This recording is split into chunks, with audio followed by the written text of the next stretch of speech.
Nous allons maintenant parler des risques RH. En effet, les hommes et les femmes de nos entreprises ont été très éprouvés par les conditions imposées ces derniers mois par la crise sanitaire.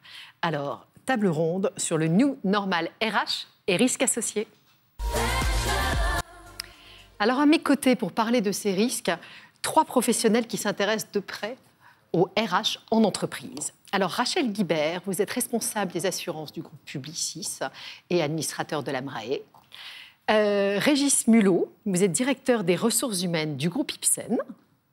Alain Renaud, vous êtes directeur des risques et assurances du groupe Capgemini, également trésorier de l'AMRAE. Alors Alain, la table ronde s'intitule New Normal RH. Je ne dis rien sur l'aspect anglophone, mais très concrètement, qu'est-ce que ça veut dire? Qu'est-ce que c'est que cette nouvelle réalité? Alors, le sujet a été abordé tout à l'heure à la plénière. Je ne veux pas forcément revenir sur l'ensemble de ce qui a été dit, mais une définition et peut-être un petit mot de contexte. Quand est-ce que le mot est apparu? Pourquoi est-ce qu'on parle de ça? Bonjour à tout le monde. En fait, il y a le sujet du télétravail qui a été de plus en plus présent au cours des dernières années. Et puis, au cours de la crise Covid qu'on vit encore, il est de plus en plus le sujet qu'on aborde. Donc, il y a certaines études qui disent qu'à fin 2021, on aura 30% de personnes qui, à travers le monde, qui travailleront en télétravail plusieurs jours par semaine.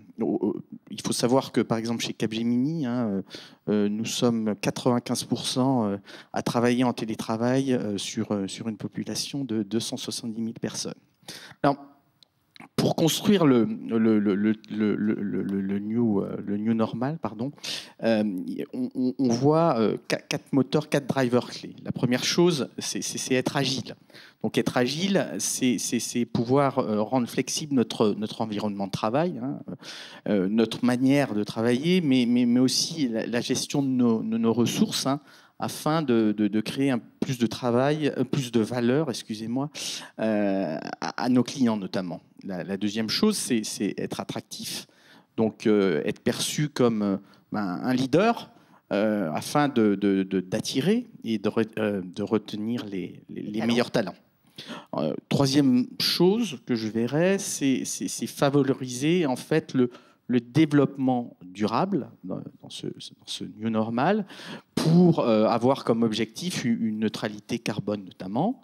Et puis, quatrième chose, c'est être résilient. On est dans un monde imprévisible, avec des catastrophes naturelles, avec des risques liés à la santé, à la sécurité des personnes, des risques politiques que l'on voit émerger à travers le monde, et aussi des arrêts des opérations. Donc, ces 4 facteurs, ces 4 moteurs clés sont les drivers du new normal.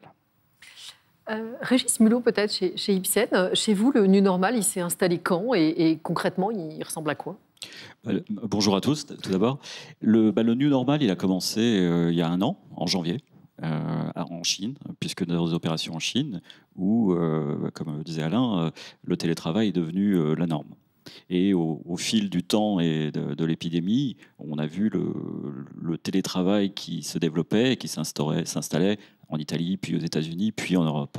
Donc, comme vous étiez en train de le dire, pour nous, le nouveau normal, c'est le télétravail.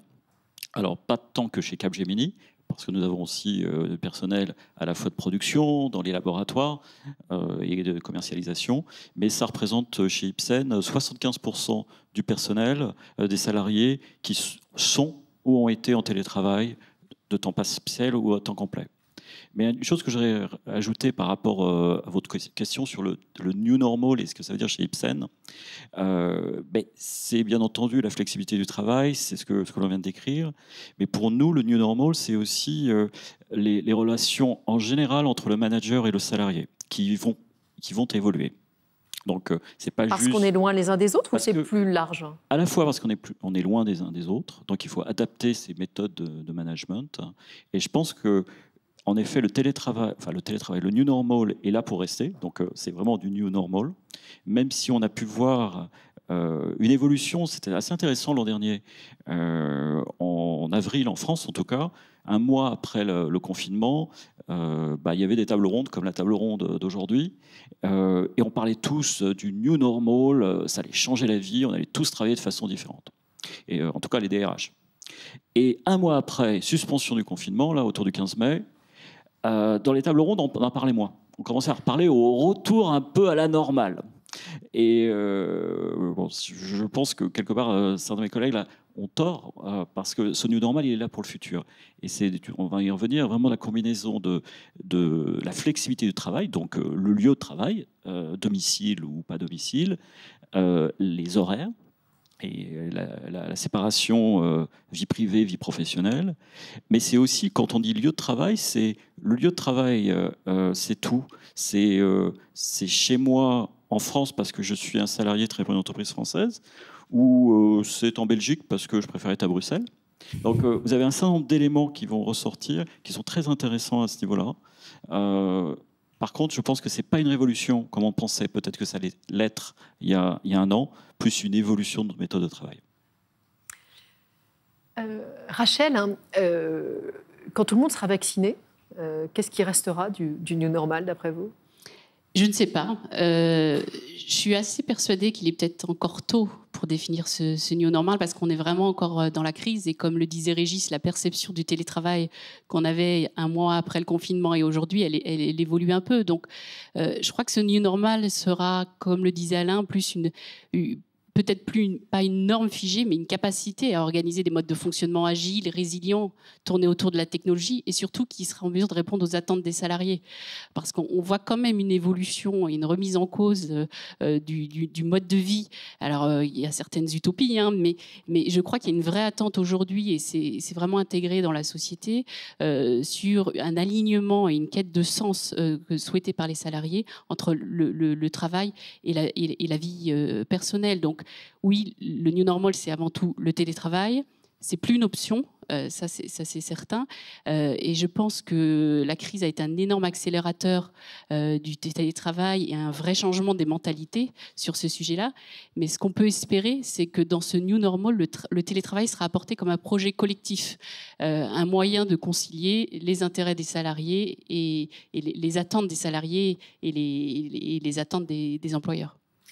Vous n'avez pas employé le terme, mais je ne le sentais pas très loin. Il y a une utopie de ce new normal. Il y a un rêve du salarié qui, pendant longtemps, s'est trouvé coincé dans les bouchons à Paris pour aller s'enfermer dans une boîte, je ne sais pas, j'allais dire la Défense, mais encore plus loin parfois. Donc maintenant, on va être installé dans le Perche, ça va être magnifique, on va travailler tranquillement. C'est quoi la place de l'utopie et de la réalité ? Est-ce qu'on n'est pas déjà en train de mesurer l'espace ?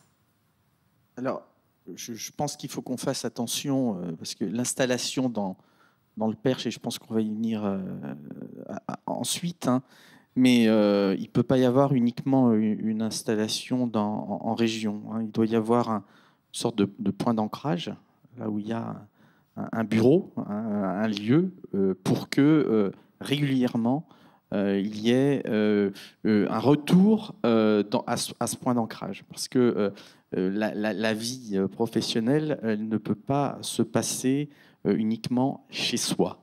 Donc ça, c'est pour répondre à ce point. Peut-être que Régis veut rajouter quelque chose. Je suis d'accord avec vous, Alain, que je pense que clairement la vie, le travail, c'est pas uniquement chez soi. Et c'était de nouveau très intéressant, je pense, en France, de voir l'évolution entre le premier confinement et le deuxième confinement.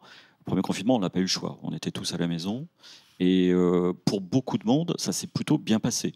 On s'est adapté très vite. La résilience, pour revenir à la résilience.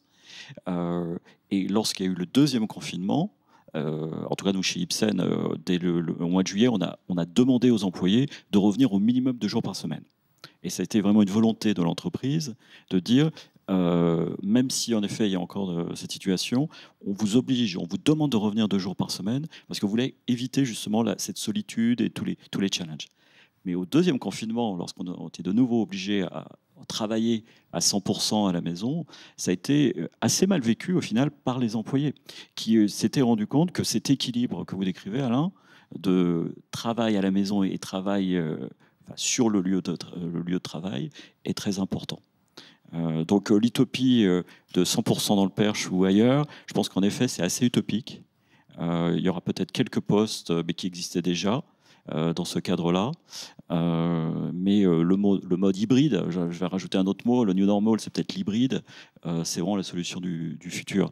Et juste par rapport à ça, parce que puisque j'ai la chance d'être avec des directeurs du risque, une chose qui a été intéressante, moi j'ai trouvé pendant cette période, c'était justement, on fait, nous RH, en tout cas RH, notre collaboration avec nos collègues du risque a été encore plus forte que d'habitude. C'est-à-dire que d'habitude, avec l'équipe du risque, on travaille régulièrement, on fait la cartographie une fois par an, enfin, il y a pas mal de choses qui se passent.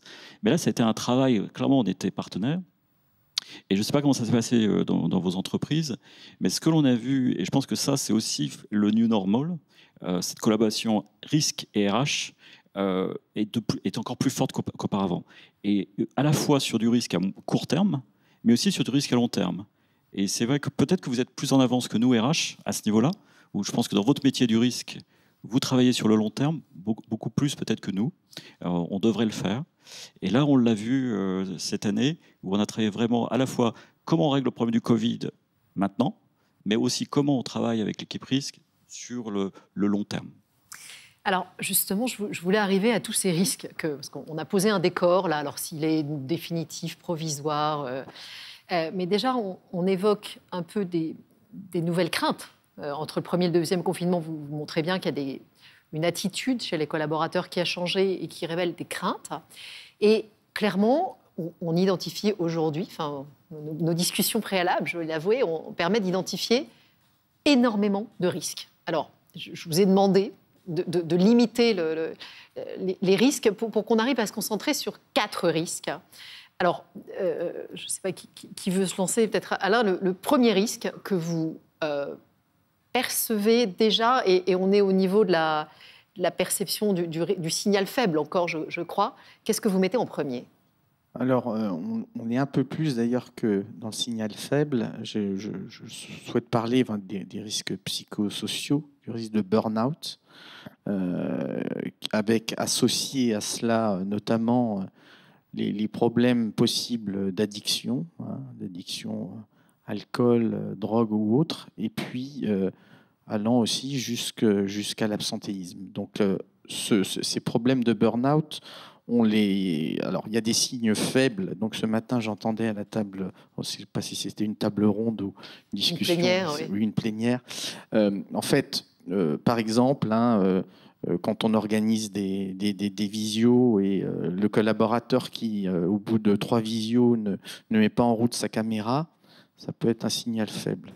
Ou d'autres sujets. Mais pour moi, le premier risque, le risque de burn-out, il est très important il faut qu'on fasse très attention parce qu'il arrive de plus en plus avec ces différents confinements et c'est une période qui dure. Alors, signal faible ou déjà vous le percevez ? La même chose, signal faible, mais nous sentons très désarmés. C'est surtout ça. Je pense que c'est le burn-out, le stress existait. Et clairement, il a été accéléré, multiplié. Mais c'est vrai que les RH, au départ, ne sommes pas des spécialistes des problèmes psychosociaux. Donc là, c'est comment trouver des solutions préventives, parce que c'est plus au niveau de la prévention, comment aider les managers, comme le disait Alain aussi, c'est des petits, je vais faire du franglais, des tips, dire, ben, voilà, est-ce que vous détectez quelque chose qui était beaucoup plus facile à détecter, bien entendu, en présentiel, quand quelqu'un ne se sentait pas bien, etc. Donc c'est encore un signal faible aujourd'hui, mais nous inquiétons.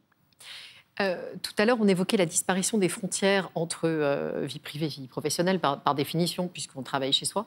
On a le risque d'avoir des collaborateurs qui travaillent jour et nuit ? Oui. Et ça a été le cas. Je pense qu'on a tous vu, eu des témoignages ou été face à des personnes qui c'est le cas. Donc des solutions après, c'est plutôt quelle est la solution ? Comment on peut aider ? De nouveau, je pense que la relation du manager et de l'employé est critique. Et c'est là où je crois qu'il faut qu'on mette vraiment nos efforts et qu'on investisse tous les entreprises. Et puis après, ça dépend de l'entreprise. C'est peut-être plus facile quand vous êtes une entreprise, j'allais dire, nationale, de pouvoir fixer quelques règles, de dire ne dérangez pas pendant l'heure du déjeuner, ou vous commencez à telle heure et vous arrêtez après telle heure. Par contre, peut-être quand vous êtes dans des entreprises globales, où vous avez de multiples zones horaires, etc., c'est peut-être un peu plus challenge. Je ne sais pas comment vous avez adressé le sujet. Donc il y a un vrai sujet que, à titre personnel, j'ai vécu d'ailleurs, hein, comme le dit Régis. En fait, on a le matin l'Asie, le soir les États-Unis, entre les deux l'Europe, avec un casque sur la tête, et des gens qui souhaitent organiser des réunions parce que pour tout le monde, en fait, il faut meubler ces journées. Il y a un peu ça. Et alors, il faut faire très attention. Il faut fixer des règles entre vie privée, vie professionnelle, notamment avec ses collaborateurs. Je pense, c'est régulièrement les avoir en ligne et leur demander si justement cet équilibre. Alors on reviendra sur toutes ces solutions. Je vais peut-être reprendre juste une question là, qui est à mi-chemin entre à la fois les solutions et ce que vous disiez sur la place du management. Avec le télétravail, le top management et le management de proximité sont à la manœuvre, mais plus le management intermédiaire. Avez-vous une idée de la place de ce management intermédiaire en sortie de crise? En clair, est-ce que ce management doit s'inquiéter? Non, je crois pas. Je crois pas du tout qu'il doit s'inquiéter. Alors peut-être qu'en effet, le management intermédiaire a été, pas moins présent, mais il y a eu une intervention plus forte du management de proximité et du top management en communication. Mais pour moi, c'est en fait c'est un des gros challenges et un des risques des mois, des trimestres à venir, c'est comment nous allons redonner à la fois sa place au management intermédiaire, mais comment on va l'équiper. Et je le vois chez nous, chez Ipsen, on a peut-être passé et investi beaucoup plus, sur toutes les techniques de leadership par rapport aux techniques de management. Et on se rend compte que gérer des hommes et des femmes, il y a des techniques, il y a des fondements, des fondations qu'on a peut-être un peu oubliées. Et je pense que le management intermédiaire a un rôle critique à jouer. Non, le management intermédiaire ne doit pas s'inquiéter. Bon, je reviens sur les risques. On reviendra sur les solutions, parce qu'en fait, si on passe les risques en revue, on se rendra compte que les solutions peuvent être communes à plusieurs risques. Donc, un deuxième risque que vous aviez identifié, je crois, notamment Rachel. Alors, on a évoqué les risques liés à la santé mentale, mais il y a également les risques liés à la santé physique. On pense évidemment surtout à la sédentarité, puisque c'est vrai que pour certains salariés, le trajet domicile, bureau est un peu la seule activité sportive de la semaine. Donc, il y a des études qui ont montré que le temps passé en position assise pendant le confinement a augmenté de 25%. Donc, derrière tous les risques liés à la sédentarité, évidemment, l'obésité, les risques cardiovasculaires, etc., sont un point important. La difficulté aussi à la maison, c'est qu'on travaille sur le bureau des enfants, sur la table du salon, donc on a un équipement qui n'est pas ergonomique, avec des risques de troubles musculo-squelettiques, les fameuses TMS qui sont déjà une première cause de maladies professionnelles en France. Donc voilà, il y a tout un panel de risques. Alors il y a aussi des effets positifs, il ne faut pas les oublier. Quand on n'a plus les trajets, il y a un peu moins de fatigue. Mais ces risques sont importants et ils sont d'autant plus importants et on doit, nous, être vigilants sur ces points-là parce que l'obligation qui est mise à la charge de l'employeur d'assurer la sécurité et la protection de la santé mentale et physique des salariés, elle existe de la même façon que le salarié soit au bureau qu'à la maison. Donc, ce n'est pas toujours facile à encadrer parce qu'on n'a pas accès à son appartement, mais il faut vraiment être vigilant sur ce point-là. Régis, vous me disiez qu'en ce moment, vous aviez 6 000 espaces de travail à surveiller. Oui, alors que nous sommes une entreprise de 6 000, on est passé de 150 espaces de travail à supporter, on va dire, plutôt que surveiller, à 6 000.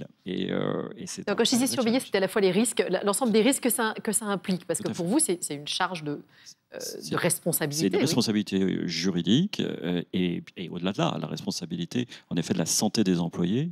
Et aujourd'hui, c'est de nouveau repenser, et dans les mois et dans les trimestres à venir, repenser justement cette relation. À la fois de comment on va surveiller, comment on va s'assurer, en effet, que les salariés travaillent dans des conditions qui sont acceptables pour eux. Et c'est un vrai challenge. Et ça va au-delà, c'est indirectement lié, mais puisqu'on parle de ça, on a d'autres risques qui vont apparaître, tels qu'aussi des risques de sécurité. C'est-à-dire que quand vous avez d'un seul coup, qu'on parle de data, protection de la donnée, etc., d'un seul coup, on a 6000 lieux physiques quand on en avait 150 à protéger.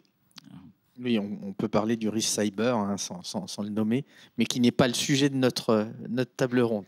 Mais même un risque physique, des documents qui traînent à la maison. La confidentialité, la sécurité aussi de la maison, de l'appartement dans lequel on est installé. Donc nous, on travaille dans le cadre de l'équipe projet New Normal.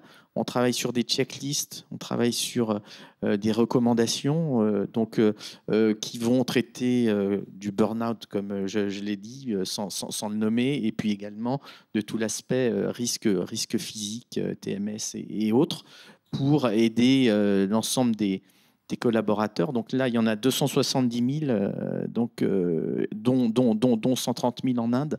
Donc c'est quelque chose à traiter de façon différenciée selon les pays et selon les cultures également, je pense. Alors, troisième risque de cette nouvelle réalité, vous m'avez mis en avant des risques juridiques et fiscaux. Alors, pourquoi, comment Pourquoi? C'est que, en fait, souvent, faire du télétravail, ça ne veut pas dire qu'il n'y a plus de règles et que le salarié a le droit de travailler où il veut et comme il veut. Donc, en fait, il est important de cadrer juridiquement par les accords collectifs, les chartes et éventuellement, le cas échéant, un avenant au contrat de travail. Et surtout que le lieu de l'exécution de la prestation soit fixé pour qu'on évite les litiges sur la qualification en cas d'accident du travail.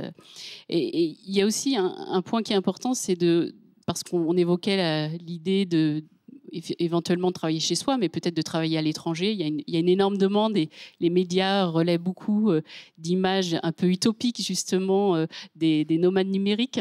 Et on voit beaucoup dans les groupes des demandes affluées de jeunes qui veulent aller 2 mois au soleil ou chez leurs parents s'ils ont une origine étrangère pour aller télétravailler. Et en fait, je crois qu'il faut se poser les questions à ce moment-là parce que par exemple, en matière de couverture santé, demain, le salarié qui part 2 mois en Argentine, comment, s'il doit être hospitalisé en urgence, comment doit-il être couvert? Et là, on sait à peu près le gérer en Europe. Mais en dehors de l'Europe, on se trouve dans une zone blanche de garantie qui met en danger aussi bien le salarié que l'employeur. Donc, il faut être vigilant sur tous ces sujets-là. C'est pour ça que parfois, les entreprises, pour éviter ces problèmes, décident que le télétravail ne se fera que dans le pays du contrat de travail. Donc ça, c'est un point important. Et je crois aussi, ce qui est important, c'est que dans les chartes ou les accords qui sont mis en place, on définisse clairement qui a droit, comment, sous quelle forme, pour éviter en fait aussi tout litige avec les salariés dans le futur sur l'interprétation et la mise en place de ce télétravail, voire des réclamations pour un traitement inégalitaire entre salariés. C'est une préoccupation chez vous. C'est une préoccupation et avec les solutions que Rachel a décrites. Donc nous, alors qu'on est plutôt une entreprise où les managers intermédiaires ou de proximité sont très autonomes, c'est la philosophie de l'entreprise. Dans ce domaine-là, on n'a laissé aucune liberté aux managers de décider, d'autoriser par exemple quelqu'un de travailler 2 mois depuis un autre pays. Donc chez nous, c'est très clair. Vous devez vous devez travailler dans votre pays. S'il y a une exception, ça peut arriver. Ça remonte jusqu'à chez moi. Donc ça, c'est vraiment quelque chose. Et après, pour revenir au deuxième point de Rachel, là, on est en train justement de finaliser cette semaine notre nouvel accord de télétravail avec les représentants, les délégués syndicaux, et la mise en place d'une charte globale, puisque bien entendu, ça va être différent d'un pays à un autre. On est dans une 40aine de pays. Et c'est exactement ce que vous dites, Rachel. C'est qui y a droit, quelles sont les conditions. Et ça, c'est super important. Mais quand on parle de risques fiscaux et juridiques, oui, risques en effet juridiques. La plupart de nos salariés ne sont pas non plus conscients des risques pour eux fiscaux. C'est-à-dire que oui, je vais travailler dans un autre pays, oui, peut-être, mais d'un seul coup, il va peut-être falloir payer des impôts quelque part ou la sécurité sociale, etc. Et aussi pour nous comme entreprise. Donc au-delà de ça, un employé décide de s'installer dans un de ces lieux idylliques que l'on voit à la télé, ça veut peut-être dire par défaut qu'on a un établissement permanent maintenant dans ce pays. Et ça, c'est quelque chose qu'il faut faire très attention. Bon, quand on a les directions juridiques, fiscales, normalement, il n'y a pas de problème. Mais c'est quelque chose qu'il faut pouvoir expliquer. Et ça, c'est presque un des challenges là-dessus. Je suis désolé d'être un peu long, mais on parlait du nomadisme. Et justement, nos salariés attendent d'avoir cette liberté et ce nomadisme. Et il faut qu'on ait ce travail de leur expliquer pourquoi on ne peut pas le faire ou pourquoi il y a quelques limites. Alors, dernier des risques majeurs que vous aviez évoqués, mais j'ai envie de dire que c'est peut-être aujourd'hui le plus lourd, c'est celui du désengagement. Vous parliez tout à l'heure des talents et du fait de retenir les talents, mais est-ce qu'on arrive à les garder Oui, donc avant de les attirer, est-ce qu'on arrive à les garder, voilà. Oui, donc c'est la rétention, hein, le développement et puis l'attractivité des talents dans l'entreprise. Et la première des choses, c'est qu'avec ce nouvel environnement, il est important finalement de repenser la motivation des personnes, comment susciter un engagement des talents au sein de l'entreprise et un engagement à moyen long terme, comment également aussi mettre en place les actions de well-being qui étaient en cours de façon physique dans les différents pays. Il y avait eu des travaux qui sont faits monde entier pour essayer de mettre en place ces actions. Mais là, maintenant, avec le digital, avec cette nouvelle vie professionnelle, il faut le repenser. Et enfin, je crois qu'il y a un sujet aussi qui concerne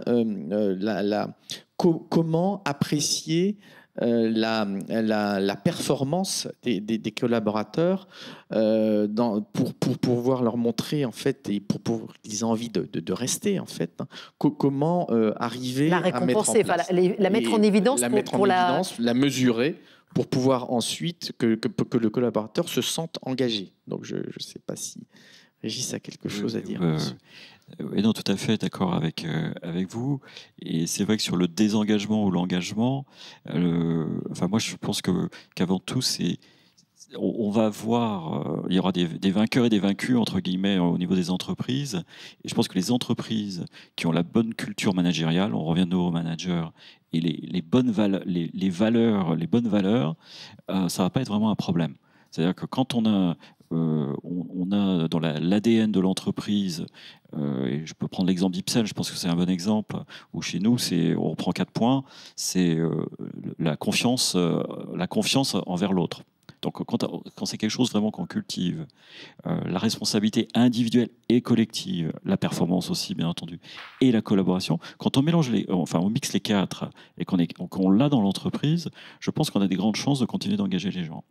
Et c'est vraiment un sujet, moi, en tout cas, qui me passionne, où comment dans l'entreprise on va arriver demain à mixer performance et bienveillance. Je pense que un certain nombre d'entreprises qui le faisaient déjà et qui étaient souvent des entreprises assez attractives, qui attiraient des talents. D'autres entreprises n'avaient peut-être pas besoin d'être autant bienveillantes que d'autres, mais je crois que demain, elles ne vont pas pouvoir s'en passer. Donc ça, je pense que c'est quelque chose d'assez important dans cette situation. Maintenant, engagement, moi, ce qui m'inquiète un petit peu au niveau de l'engagement, c'est que le lieu physique, des fois, quand on parle de culture, on dit toujours la culture, c'est pas des posters sur les murs, etc. Mais le lieu physique a aussi un impact sur la culture. Et c'est un lieu de fédération, où on se fédère, où on se rencontre, où on met en avant un certain nombre de choses, où nos collègues de la communication jouent un rôle important. Et là, on a perdu cet outil, où cet outil est beaucoup moins présent. Et on le ressent, et je pense que vous l'avez vu dans vos entreprises, on l'a vu avec les nouveaux entrants. Je pense que chez Capgemini, c'est souvent des milliers de nouveaux employés depuis 1 an. Chez nous, c'est peut-être 1500 à peu près 1000 employés de plus cette année. C'est ces employés-là qui ont peut-être souffert le plus en termes d'engagement, parce qu'ils n'ont pas encore leur repère dans l'entreprise. Alors, avant de vous demander à tous de nous sortir votre boîte à outils, là, on va rentrer dans les conseils concrets, j'aimerais qu'on se traite une petite question connexe, qui est celle de l'assurance des salariés. Qu'est-ce que ça, alors, rapidement, Rachel, mais qu'est-ce que ça a changé? Est-ce qu'il y a un impact là sur les couvertures et les mutuelles? Alors, post-crise, moi, j'ai identifié, et je pense que tous les directeurs assurance ou RH pourront faire ce même constat au moment des renouvellements de 2021. J'ai identifié trois impacts, je dirais. Le premier, c'est qu'on a connu une vraie tension sur les conditions tarifaires lors des renouvellements 2021. Alors, c'est un petit peu contradictoire parce qu'en fait, ce qui s'est passé en 2020, c'est que la consommation médicale a réellement chuté. Les salariés sont plus allés voir leurs spécialistes, qu'ils étaient confinés. Il y a eu des reports d'hospitalisation et aussi un effet positif des gestes barrières. Donc, en fait, on est arrivé en atterrissage fin d'année 2020 avec des résultats techniques très positifs qui laissaient présager des bonnes conditions de renouvellement. Malheureusement, ce n'est pas ce qui s'est passé. Alors, pourquoi? Déjà, les assureurs ont considéré, alors certains plus ou moins, mais que c'était une année blanche, une année exceptionnelle. Donc oui, il y avait des bons résultats cette année, mais il ne faut pas en tenir compte. Et en plus, ils ont rajouté 4 facteurs, je dirais, aggravants sur leur tarification, que je peux reprendre rapidement, qui sont, la taxe Covid. Vous savez que l'État a demandé une contribution exceptionnelle aux assureurs pour participer à l'effort collectif de la gestion de crise sur 2020 et 2021. Donc cette taxe nous a été reportée. Une anticipation en fait, une anticipation de la consommation en 2021, considérant que ce qui n'avait pas été consommé en 2020 le sera en 2021. Ça, c'est contestable sur certains postes. La portabilité. Alors ça, juste pour expliquer, il faut savoir qu'un salarié qui perd son emploi, qui est licencié, a droit à un maintien de ses garanties aussi bien en santé qu'en prévoyance à titre gratuit pendant 1 an. Donc ça, c'est un impact sur les coûts techniques des assureurs. Donc dans une période de crise, c'est un point qui inquiète les assureurs. Et le dernier sujet qui était parfois mis en avant par les assureurs était l'absentéisme. Ça également, d'une manière générale, nous, on n'a pas constaté une hausse de l'absentéisme pendant le confinement. C'est un phénomène qui existait avant. Et donc, ça a été aussi un point de discussion. Donc, il y a eu des grosses discussions sur l'aspect tarifaire. Et ce qui, d'ailleurs, j'en profite pour faire un petit message, qui contribue à l'intérêt pour les RH de collaborer avec les directeurs assurances sur ces sujets-là, parce qu'on a l'habitude de ces négos et je pense qu'on a une valeur ajoutée vraiment sur ce point-là. Deuxième constat, quelque chose d'assez nouveau en vie, qu'on connaît en IARD, c'est la sélection du risque. Il y a certaines entreprises qui n'ont pas le vent en poupe en ce moment, que ce soit la restauration collective, le tourisme, qui ont vu leur contrat résilier ou qui ont eu du mal à placer leurs risques cette année. Donc ça, c'est vraiment quelque chose d'assez nouveau dans le domaine de la vie. Et le troisième point plutôt positif, c'est que ça a permis aussi une accélération des outils de digitalisation. La télémédecine, par exemple, c'est quelque chose qui existait avant, mais qui maintenant doit être inclus, il n'y a plus de débat là-dessus. Et puis, une mise en lumière de la nécessité de travailler aussi en prévention sur ces sujets-là. Alors, merci beaucoup. Je disais que je vais vous demander votre boîte à outils, mais concrètement, c'est ça. On a vu 4 risques majeurs. Qu'est-ce que vous pouvez proposer demain dans votre entreprise pour essayer de le réduire? Alors, vous avez déjà beaucoup parlé du management. Est-ce que c'est là la clé? Et Régis, quels seraient vos 3 premiers conseils, vos 3 principaux conseils pour faire face aux mois qui s'annoncent et qui vont être longs? Enfin, en plus, on l'a dit peut-être plus à la table ronde d'avant, mais on est dans le new normal pendant longtemps parce qu'on est encore beaucoup dans la crise. Je crois qu'on a déjà un petit peu couvert quelque part des outils. Je pense que le premier que Rachel a mis en avant, c'est cette histoire d'être clair, d'avoir une charte qui définit clairement la manière de travailler. Comment va-t-on travailler, le où, le comment, le pourquoi. Donc ça, je pense que c'est la première chose. La deuxième chose, justement, sur la prévoyance, on n'a pas trop parlé, on en parlait à l'instant. Je pense que nous avons un rôle collectif de s'assurer qu'on encourage nos salariés à s'occuper d'eux-mêmes, on éveille leur santé, et que ce soit via la télémédecine, les services d'Employee Assistance Programme que la plupart des grandes entreprises avaient en place, mais qui sont rarement utilisés ou peu utilisés, qu'il faut mettre en avant. Donc ça, je pense que c'est un deuxième point. Je reviens sur le management. Je pense qu'il y a vraiment, on a un rôle à jouer d'aider et d'équiper les managers beaucoup plus. Et Alain parlait des risques psychosociaux, que j'ai un peu risqué, parce qu'on n'est de nouveau pas des professionnels, mais comment on peut donner des outils, des tips à nos managers. Je dirais sûrement mes trois priorités. Il y a une question justement sur les managers, je trouve ça assez intéressant. Comment faire, est-ce que ce que vous venez de dire mérite de faire évoluer la nomination, enfin comment dire, est-ce que les managers doivent avoir des nouvelles compétences aujourd'hui? Est-ce qu'on peut les former ou est-ce qu'il faut aussi, quand on les nomme, être attentif à des critères différents? Je pense vraiment que dans le cas de la sélection des managers, des leaders du futur, on va devoir mettre beaucoup plus l'accent justement sur cette bienveillance. Je pense que c'est vraiment quelque chose que certaines entreprises font déjà, donc ça ne sera pas nouveau, mais d'autres entreprises n'ont pas automatiquement mis l'accent. Et souvent, on a opposé performance et bienveillance. Donc ça va être le challenge de trouver de bons leaders qui sont en effet à la fois qui sont capables de, excusez-moi pour le franglais, de driver la performance tout en ayant cette bienveillance. Donc oui, au niveau des skills, je pense qu'il y a des choses que l'on peut faire, on peut aider, on peut accompagner, mais va pas falloir faire trop de compromis. Hein. Il va falloir clairement qu'on bouge et qu'on s'assure que les managers, nous tous, on soit meilleurs on soit meilleurs. Alain, vos conseils, peut-être avec l'angle risque, enfin, responsable des risques? Alors moi je rajouterais quelque chose. Je pense que c'est si on ne le fait pas, c'est apprendre à écouter. Hein, parce que ça c'est important pour le manager. Hein, parce que l'autre chose, comme l'a dit Régis, c'est une culture managériale basée sur la confiance, l'échange. Et puis aussi, ce qui est important, je crois, c'est que personne ne considère qu'il a été mis sur le bas-côté, c'est-à-dire que tout le monde doit être éligible dans cette nouvelle organisation sur la flexibilité du travail, c'est-à-dire qu'on ne peut pas avoir de la flexibilité pour certains, pour d'autres, et puis que ça doit être sur la base d'un volontariat. Donc ça, c'est pour moi des points importants. Et puis, encore une fois, pour éviter ces risques de burn-out notamment, avoir des présences régulières, hein, je ne dis pas toutes les semaines, mais essayer au bureau, au point d'ancrage, pour être certain qu'il y a un échange et que l'on peut voir la personne, voir s'il est en forme. Voilà. Juste un commentaire, c'est que, en fait, là, tous les risques qu'on évoque sont exacerbés parce qu'on se trouve en confinement depuis longtemps, à plein temps. Il y a des sociétés où les gens n'ont pas remis les pieds au bureau depuis des mois. Donc, moi, je suis assez persuadée que le jour où on va aller sur une solution hybride, c'est pour ça que je suis assez aussi contre un télétravail en période 100%, mais le jour où on va aller sur une solution hybride, tous ces risques vont être très largement atténués et je pense que ça permettra d'arriver à un équilibre justement avec les avantages du télétravail versus les avantages du bureau. Ouais. Je voudrais juste rajouter un point sur à la fois un risque et pour revenir sur les skills des managers.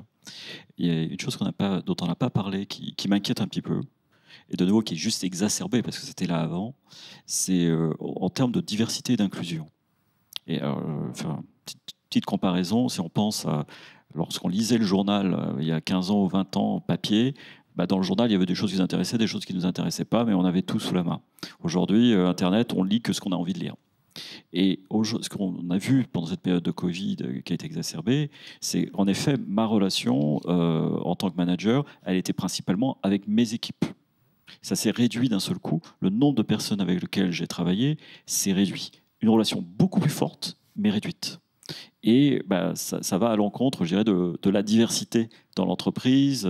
C'est pas seulement de la créativité, mais juste de l'échange dans l'entreprise, où on se replie un peu sur soi-même, on travaille avec des gens qui sont assez similaires aux nôtres. Donc ça, c'est aussi quelque chose qu'il va falloir regarder, faire attention, parce qu'il y a un risque d'impact en fait sur l'inclusion, sur la diversité, qui sont des éléments clés dans une entreprise pour son succès. Alors, on avait une question justement tout à l'heure sur la créativité, et je sais que c'est un point qui était important pour vous. Comment est-ce que, dans ce nouveau monde où tout le monde est loin, on peut maintenir la créativité. Et ça a été évoqué aussi à la plénière. Le brainstorming par Zoom, c'est pas facile. Alors comment on peut faire pour créer, innover ensemble? C'est là où je crois que je reviens un petit peu à ce qu'Alain a dit. Je crois que malheureusement, on n'a pas le choix. Il va falloir quand même travailler ensemble et se voir de temps en temps. Quand on regarde les études, de nouveau, qui sont récentes, mais on a vu que la plupart du temps, il y a eu une augmentation de la productivité individuelle sur des activités transactionnelles, que sur la relation manager-employé, plus ou moins, c'est OK. Par contre, sur tout ce qui était innovation et créativité, les assessments qui ont été faits par les salariés, par les managers, c'est que ça ne marche pas trop bien. Donc, on travaillait à distance. On travaille dans la plupart d'entre nous dans des entreprises globales où, en effet, on ne peut pas se voir tous les jours. Mais je pense qu'il va falloir quand même revenir à quand même du présentiel. C'est pour ça que chez nous, par exemple, Rachel, on part sur une base de 2 jours par semaine, qui va être, par contre, même si c'est sur une base volontaire, qui va être globale. C'est-à-dire qu'il n'y a pas, tiens, moi dans mon pays, je préfère pas le faire parce qu'on ne le fait pas. Non. On va offrir sur la base volontaire 2 jours par semaine de télétravail, mais on veut vraiment encourager les gens à revenir, même si on utilise Zoom et d'autres outils. Mais je n'ai pas d'autre solution miracle. Pardon.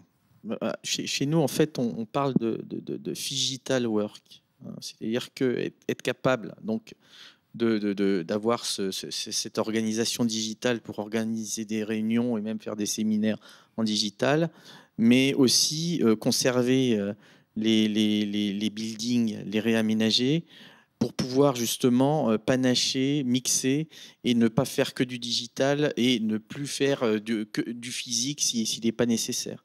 Donc ça, c'est important. C'est-à-dire qu'on va vers quelque chose qui n'est pas uniquement du digital, mais qui doit avoir les 2 composantes. Rachel, vous disiez tout à l'heure que certaines tendances étaient là avant la crise, et c'est très clair. Beaucoup de réflexions sur le well-being qu'évoquait Alain tout à l'heure étaient là aussi avant. Pour autant, est-ce que toute l'approche qualité de vie start-up, j'ai envie de dire, alors j'ai entendu une expression qui m'avait fait rire, qui était le côté pomme, carotte, vélo et baby-foot, hein. Est-ce que ça résiste à la crise?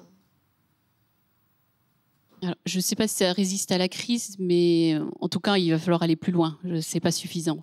Ça sera le baby-foot sera peut-être encore là, mais il faudra autre chose avec. Et je pense qu'il y a une attente plus profonde et les sujets santé ont tellement été mis en avant pendant cette crise qu'il va falloir aller plus loin sur l'accompagnement, sur des politiques de prévention, sur le suivi aussi de l'absentéisme et en plus pour avoir mis en place des solutions de prévention médicale en interne, on se rend compte qu'il y a vraiment, quand on lance ces opérations, mais sur des vrais sujets de prévoir des consultations en interne, de dermatologues ou des choses comme ça, il y a une attente des salariés et c'est rempli en 5 minutes.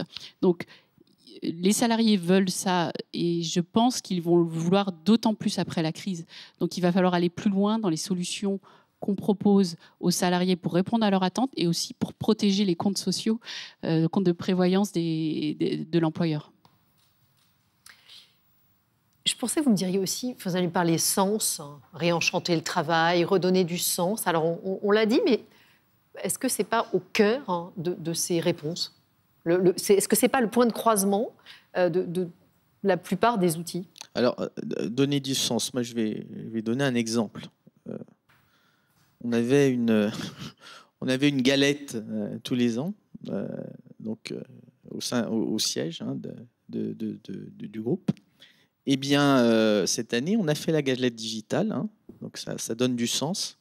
On nous a distribué des galettes à la maison et on a fait donc ça passe par là aussi le sens, c'est-à-dire retrouver d'autres façons de remettre la culture du groupe au sein de l'entreprise par des moyens différents et donner du sens à son travail, mais ça ne peut pas être la même chose qu'auparavant. Donc il faut réfléchir à des nouvelles façons de donner du sens. Alors ça dépend peut-être aussi des industries.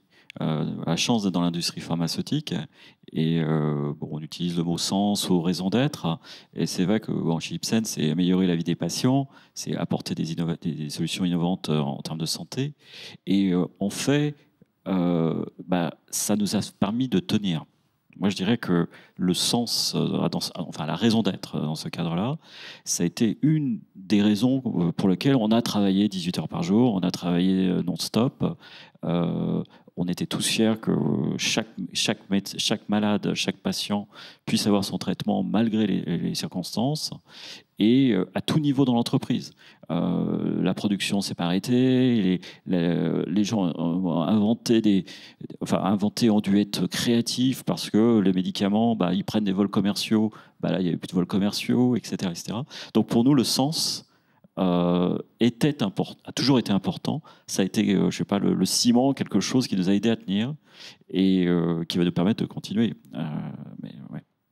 Rachel, au-delà de la galette, peut-être. Alors, au-delà de la galette, mais qui permet effectivement le délitement du collectif, en fait, en créant toujours ce lien d'entreprise. Mais je pense et j'espère que justement cette nouvelle mise en œuvre du télétravail sera vraiment là pour répondre aux besoins de sens. Quand vous parlez de sens, c'était effectivement, on voit se développer tous les mouvements, ce développement durable, écologie, équilibre, vie professionnelle, vie familiale. C'est l'opportunité de le faire. Et il y a aujourd'hui des salariés qui préfèrent qui vont choisir et ils vont définir la marque employeur. En fait, et ils vont choisir leur employeur en fonction de ces critères. Ils préfèrent avoir 3 jours de télétravail où ils ont la possibilité d'aller chercher les enfants le soir plus facilement ou de dîner au moins avec les enfants le soir, plutôt qu'avoir 10% de plus de rémunération. Donc, je crois que chaque entreprise va définir quel est son niveau, son curseur en fait de prise en compte de ses attentes et de ce sens, que ça peut être écologique, familial ou autre, et le salarié choisira, s'il a le choix, il choisira peut-être en fonction aussi de ces critères. L'entreprise à mission, c'est un des aspects possibles.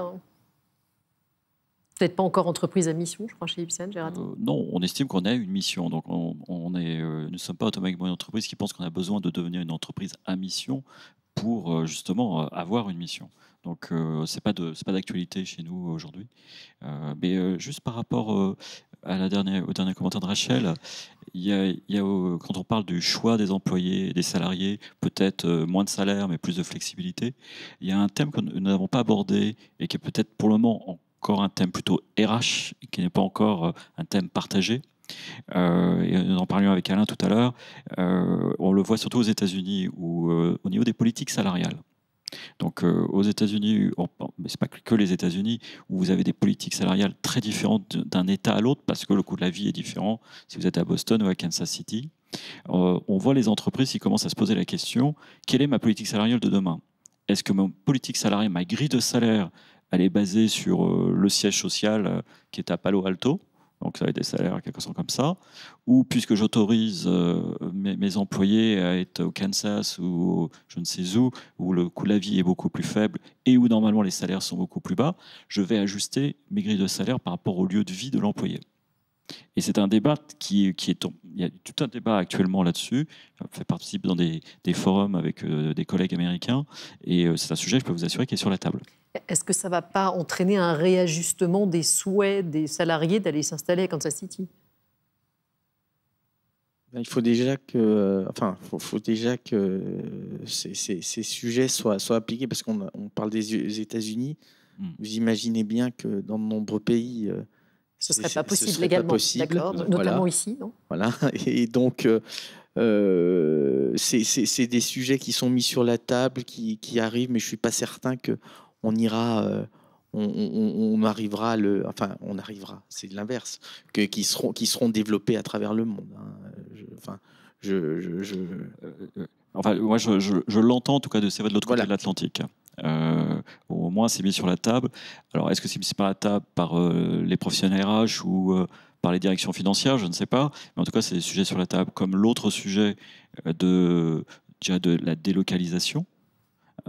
qui a toujours existé, qui était peut-être un peu moins à la mode, en tout cas depuis quelques années, et où la capacité de travailler à distance, qui a été clairement démontrée, même s'il y a des risques, etc., fait qu'aujourd'hui, en tout cas dans la communauté RH, j'entends un peu plus parler de, pas de projet, mais en tout cas de questions liées à la délocalisation que j'avais pu entendre ces 2-3 dernières années. De nouveau, je ne suis pas en train de lancer une tendance, etc. C'est juste une observation dans des discussions, je dirais, que je peux avoir avec d'autres collègues.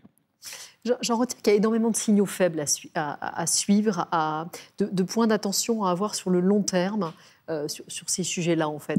Et peut-être, alors si la crise n'a pas tout changé, ça a ouvert des questions, des perspectives. Tout à fait. Alors, on arrive au terme de ces échanges. Je voudrais vous demander peut-être s'il y a une chose qu'un dirigeant d'entreprise doit retenir en matière de risque RH. Quelle serait la chose que vous voulez vraiment lui marteler? Rachel. Penser aux hommes et surtout aux hommes. Voilà. Donc l'humain doit vraiment rester au cœur de la réflexion.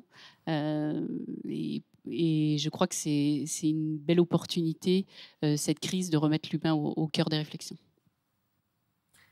Régis. Je peux que répéter ce que dit Rachel, mais je dirais c'est une évolution. Ce n'est pas une révolution, mais vous n'avez pas le choix. L'attention est cruciale. Alain Renaud. Écouter et communiquer, parce qu'on l'a pas peu employer ce terme. Oui, parce que je pense que comme on est loin, enfin comme certains employés se sentent loin, il faut vraiment communiquer régulièrement, expliquer où on va. Et donc ça c'est clé.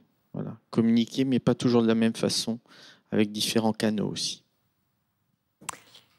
Merci beaucoup à tous les trois pour ces conseils très pratiques. Merci à tous de nous avoir suivis.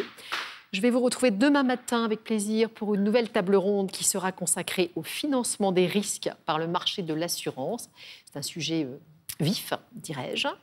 Et je redonne le micro à Florence Puybarreau. Merci.